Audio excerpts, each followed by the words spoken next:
ഇത് 1982 ഇറങ്ങിയ ഒരു പ്രശസ്ത ഗാനാണ്.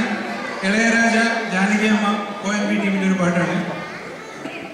ഓളങ്ങൾ എന്ന സിനിമയിലെ പാട്ട്. നിങ്ങൾ ഇപ്പോൾ തന്നെ ഐഡന്റിഫൈ ചെയ്തതാണ് പാട്ട് ഏതാണെന്ന്. ആർക്കും അറിയോ? ഓളങ്ങൾ എന്ന സിനിമയിലെ ജാനകി അമ്മയുടെ പാടിയ തുമ്പിവ. ഓക്കെ, ഇത് ഈ തുമ്പിവ എന്നുള്ള പാട്ട് ഒരു കാലത്തെ എല്ലാ മലയാളീസും മൂളയാടുന്നൊരു പാട്ടാണ്. മാത്രമല്ല ഇതിനിടെ ഇതേ പാട്ട് ഇളയരാജ മലയാളത്തിലാണ് ആദ്യം ചെയ്തതെങ്കിലും പിന്നീട് അത് ഹിന്ദിയിലും തമിഴിലും തെലുങ്കിലും ഒക്കെ അദ്ദേഹം ചെയ്തായിരുന്നു ഇതേ പാട്ട്. ആ പാട്ട് മാളിൻ്റെ പാട്ട് കേൾക്കാം. Okay, thank you.